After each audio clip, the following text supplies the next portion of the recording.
What's up, everybody? Welcome back to another Moment episode. We are in South Carolina doing some red fishing, and this is the first fish of the morning. He's taking drag. What's your average size fish out here? About 23, 25 inches.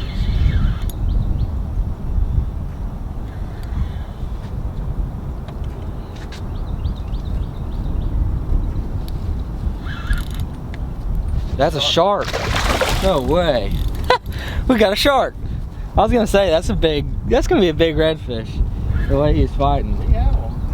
What kind of shark is that? Just a little bonnet head. Bonnet head. I can't believe he hasn't cut us off. That is cool right there.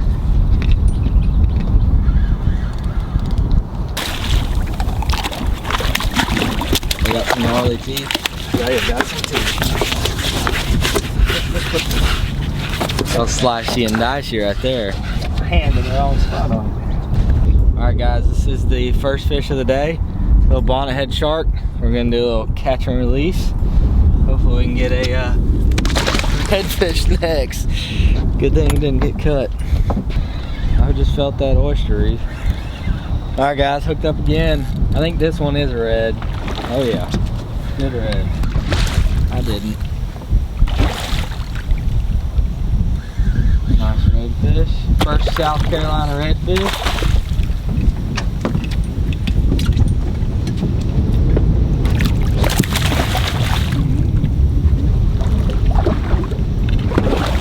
Alright guys, first South Carolina redfish. Beautiful fish. Get a release on this guy. They do not keep fish around here, so the limit's only 2 per person. But guys around here, they don't keep fish. They try to keep their fishery up and going. So I'll explain that a little more later, but we got more fish to catch. Dad's hooked up.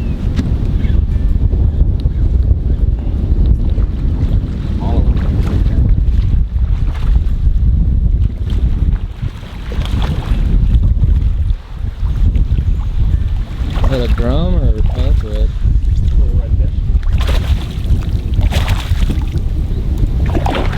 Little guy. Come here, buddy. There's a blue tail. He's been eating a lot of crabs. Yeah. Also eating on crabs real heavy. Yeah. There you go, Judd.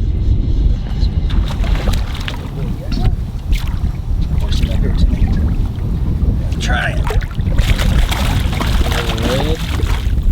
Little red. Here, buddy.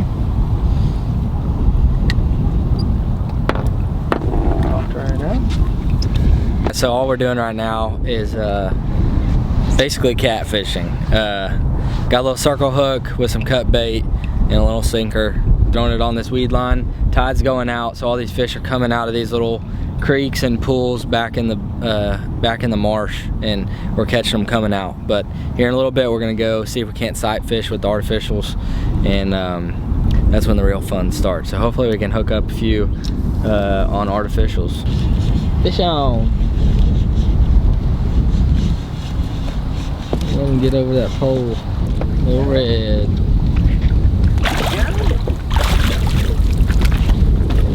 Back in.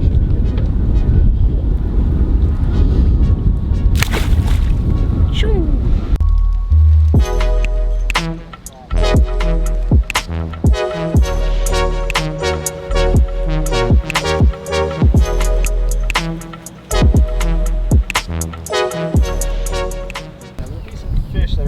Out of this back basin back here. Should be some fish back in and around this patch of oysters, and then back up along these little grass islands. So basic spinning rod setup, little weighted hook, and a little gold and chartreuse tail, paddle tail swim bait, and we are going to try and sight cast at these redfish, see if we can't get any of them to eat.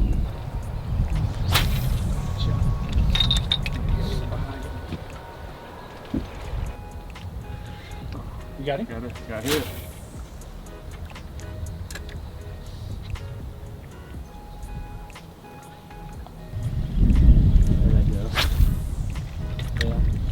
Right on one. Here, right on his head. all over them. Eat. Eat. Eat. Yes, sir. Does that bait change, I guess? Hey, is that a good one? Ain't no baby. Does that mess up the whole school? Yeah. I mean, you can still catch them. We'll have to see. They're coming to us, Joe. Yeah, I'm gonna try and cut them off there. Right here. That's fun right there. Sight casting for big old reds. I'm just trying to cut them off. They're right down here. Take our camera right here. You can see them. Big redfish right here. See them? You may not be able to see them. There you go. Back there. They're going back away from us. There you go.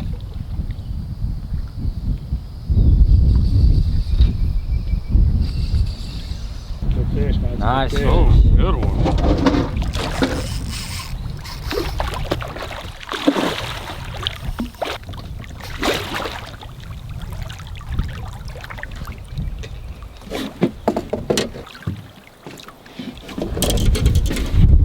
There we go. Beautiful little sight fish. That's awesome right there.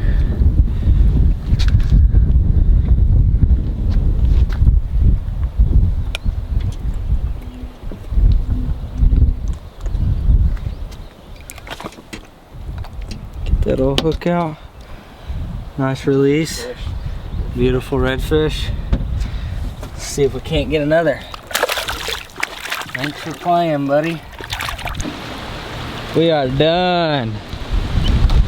That was fun, sight casting for redfish. Definitely gonna do that when we get home.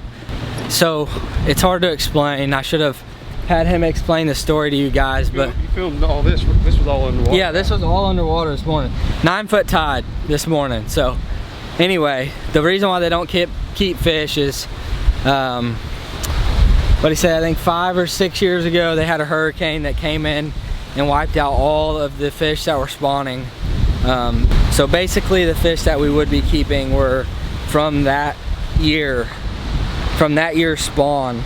And Gabe Morin's basically told all the guides that to do only catch and release on redfish. So we didn't get to take any home, but we're gonna go to the fish market here in a little while. We're gonna go grab some lunch and meet up with the girls, and then we're gonna go to the fish market and hopefully get some raw oysters, number 1, and 2, maybe some triggerfish or some cobia, red snapper, something like that, and we'll cook it up tonight for dinner. So next time I see y'all, I will see you at the fish market. Hopefully there's some cool stuff to see. We have made it to the Oyster Bar. It's called Tyrone's Porch, and hopefully they have fish. We're about to find out.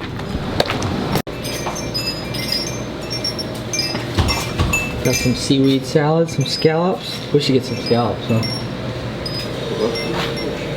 What is it? What, a swordfish? When was that caught?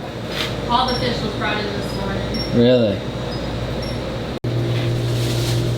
We're definitely taking home some oysters, whole oysters, and then we're gonna do some crab cakes. But we'd need crab meat. I guess we'll do fish cake. All right. So we got oysters and gag grouper, flaky fish. Yeah. Grouper's not very flaky. Yeah, it is. Grouper? Yeah.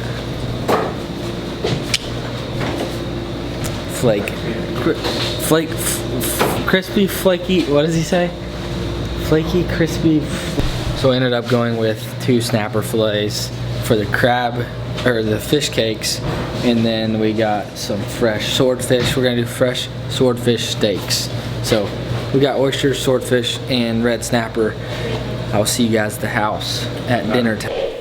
All right, so it is dinner time, and we are making fish cakes. These are 2 snapper fillets that I've chopped up. So I just diced it up. This is a recipe that we eat in the Caymans all the time. It's one of the restaurants we go to. They sell a recipe book, and this is out of their book. So we're gonna take 2 eggs.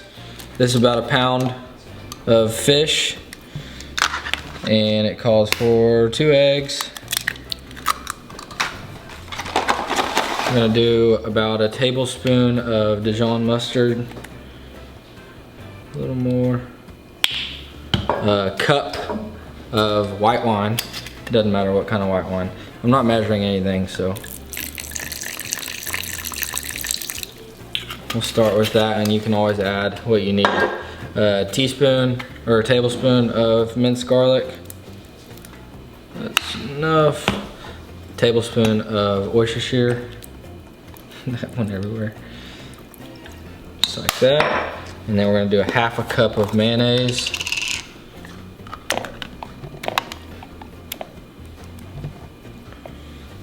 Go. And then we're gonna add flour. I'm gonna put the butter here. I'm gonna melt the butter and put it in a minute, but panko breadcrumbs. We're gonna add the panko breadcrumbs and the flour as we need it. And then we need some critter. So it's about a cup of flour and a cup of panko breadcrumbs, give or take. But we're just gonna throw it in there and add it as we need it. And some critter glitter, fish and fowl. We'll add that at the end as well. So what we're gonna do is mix all this around until it can stick together. And then once we get it to stick together real nice and good, we'll throw it back in the panko breadcrumbs, form them into fish cakes, and then put them on a pan and put them back in the fridge and let them cool down for about 30 minutes. And then they'll be ready to fry. We're just shallow frying them on the skillet. See, that's too gooey, so we're gonna add more panko breadcrumbs and more flour, and that will make them a lot more solid.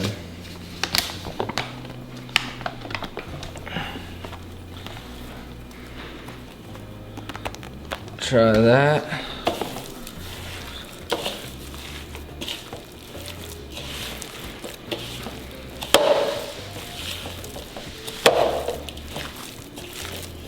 Now it's really starting to stick together good.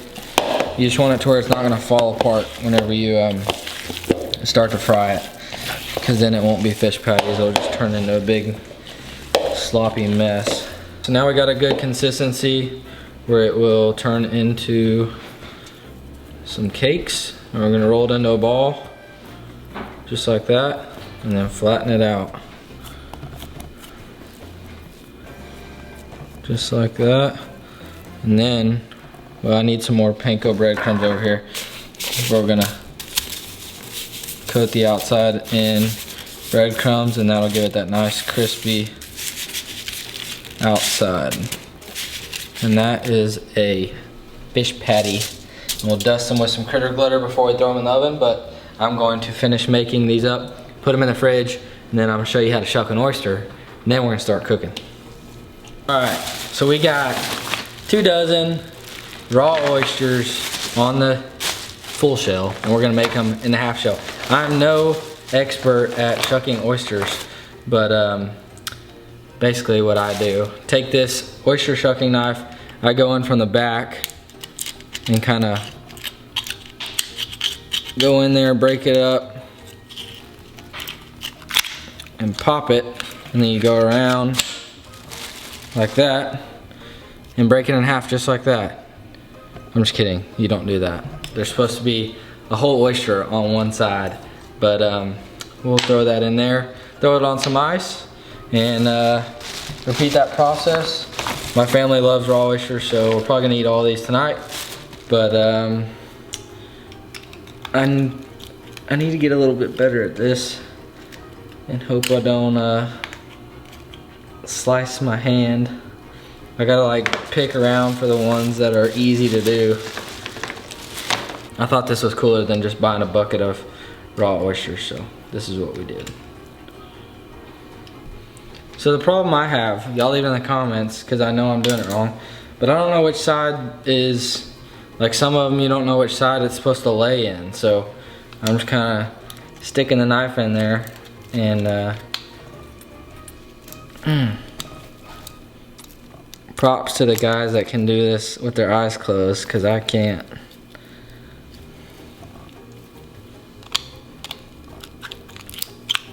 There's a baby oyster. I don't even know if that's an oyster. There's a little bonus oyster. Yeah, oh, that one. 25. There's another oyster. I guess. supposed to be a little entry point in the back there. There we go. Take that knife. There. That's what it's supposed to look like right there.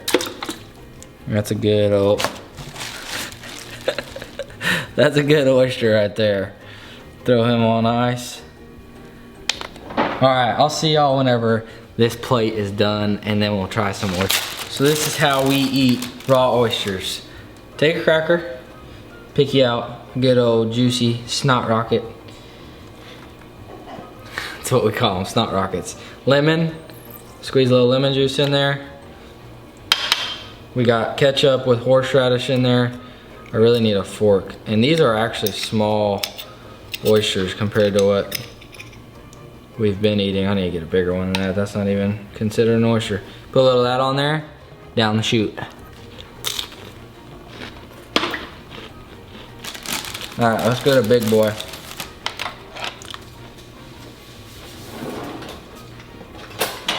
You really need a fork for this, so we'll just take some lemon juice. A good one right there. These are actually all pretty small.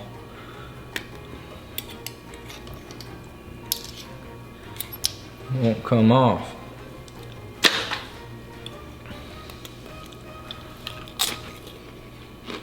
Want one?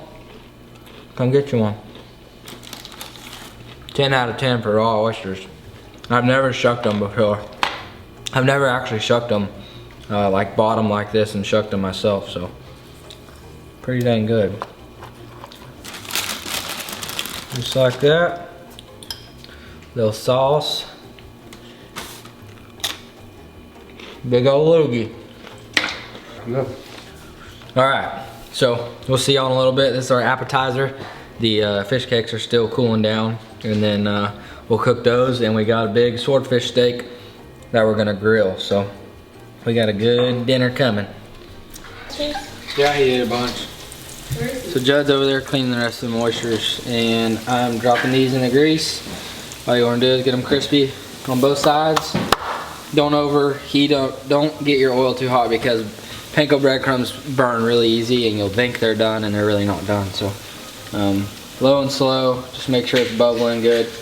And I'm about to go throw the swordfish steak on the grill, and I'll see y'all when all this food is ready. So I'm gonna make a little sauce for these fish cakes. All you need is mayonnaise, critter glitter, and wasabi paste. So you just make it however much you need. We're gonna need a lot, so probably a cup of mayonnaise for a half deal of wasabi paste. Or wasabi paste you can get at a grocery store. I think Walmart carries it. Some of them do. I know some of them don't, because I've tried to get it before and they didn't have it. So you can get a bigger deal too. They sell one that's like double the size, but take this guy right here and just do it to taste, but I'm gonna do about half of this one. Maybe a little bit more than half. We like it spicy around here. That was a lot more than half, but that's okay. So let's mix that around. It'll turn green, and add some critter glitter to it. And that is a perfect sauce for your fish cakes. Critter glitter in there, like that. Mix it around. Taste it, make sure it is good. We're gonna want more wasabi. We like it spicy. So I'm gonna use the whole thing. So that's probably a cup and a half of mayonnaise for a whole thing of wasabi paste. While dinner's finishing up, I wanna give a huge shout out to the Wittens. They own Limits Waterfowl. Sent me some sweet hats and a little hat for little mullet on the way. And also a shout out to Fallen Fowl Custom Calls. This thing is awesome. Wrote me an awesome letter. Let me get your name real quick.